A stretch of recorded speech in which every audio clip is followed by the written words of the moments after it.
So the first 2 episodes of Halo Season 2 finally dropped, and I'll admit it actually looks like they improved over last season. Of course, the bar wasn't very high considering the straight up mess that Season 1 was, but does making it better necessarily mean that the show is fixed now? Well, there are a few things that are promising about the season, and I think it's enough to make it worth your time. But some things also had me concerned and a little confused about the decision making still going on behind the scenes. So let's talk about it.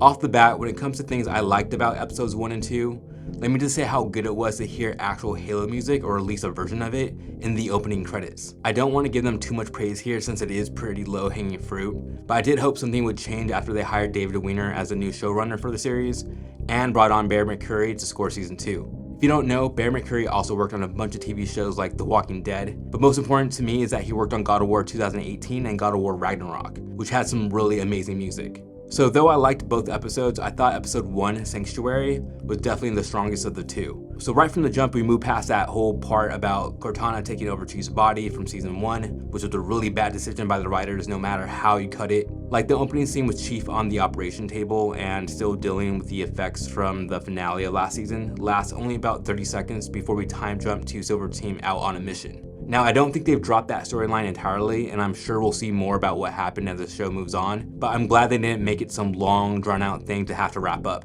And I thought the first scene with Master Chief and Silver Team did a few things very well. Like, I liked seeing Chief use a grapple shot from Halo Infinite, which was really cool, and I also liked the banter between the team, like Vanek talking with Kai about removing his chip and watching animal TV shows. Now, I get why some people might not like this, but I think it works, at least for me, because Vanek isn't Chief. Like, if Chief were the one saying he was watching whatever the Halo version of Animal Planet is, I probably would have just turned off the show right then and there.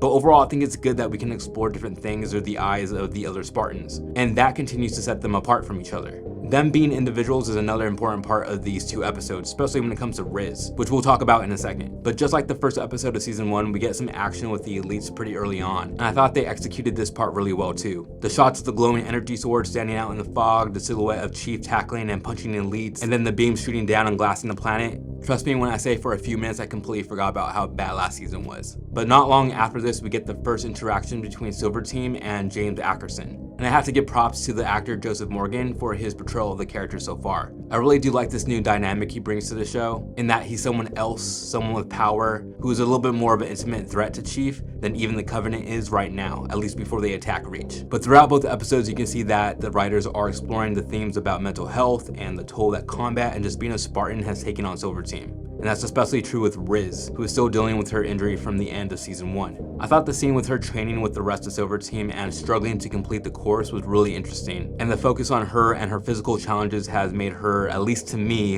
a more dynamic character than she was last season. And speaking of that training sequence, I thought it was really well done and just visually stunning.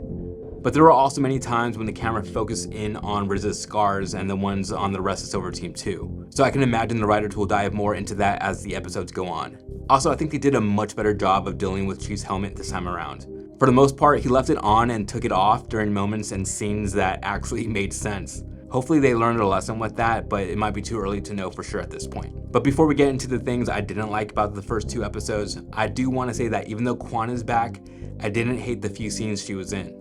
Don't get me wrong, I do wish her plotline was completely dropped entirely, but it seems like the writers are taking a different tone with her, which could still salvage her as a character. I mean, overall, she doesn't influence too much of the story either way. Like, she's not as impactful as a character like Makee, right? So the worst she can do right now is just be boring. But I also like how we got to see Soren in these episodes too. I think his character and backstory of being a former Spartan candidate is really interesting, and I want to see him and Chief together again, which could happen if the military transfer him to Reach before the Covenant attack. But I do have to say that I don't care if we never revisit the place where Soren and his family lives ever again. Everything about the people living there is extremely cringe and unintentionally hilarious. It's like a planet full of people whose only knowledge of fashion is A Clockwork Orange. It's seriously comical and takes me out of the story every time. But at least we knew that was already part of the universe, right? Like, we knew to expect that. What I didn't expect was seeing Chief sneak out dressed like Obi-Wan Kenobi to ask another AI to cosplay as Cortana. And apparently he's done this at least a few other times. That scene was just really weird. And a ripoff of Blade Runner 2049, which many people have already mentioned because it's really that blatant.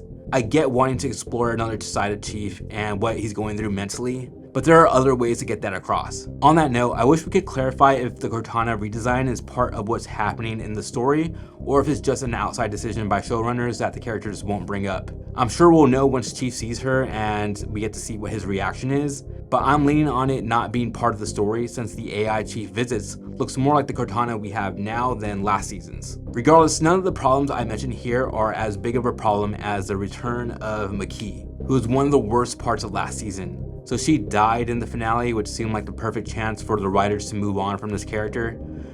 But no, episode 2 ends with her coming back with no explanation of how or why. It feels like 343 missed a huge chance to move on from Makee, and I don't know if it's stubbornness or just something else at this point.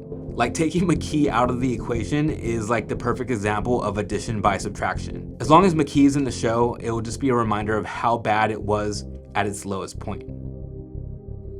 Alright guys, well, despite the criticism, I really enjoyed the first 2 episodes overall. I would give episode 1 Sanctuary a solid B+.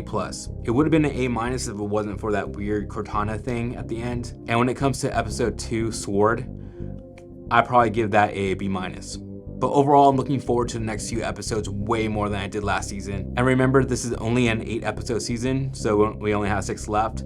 But let me know what you think. Do you think the show's off to a better start or more of the same? Feel free to leave a comment below, and I'll catch you in the next one.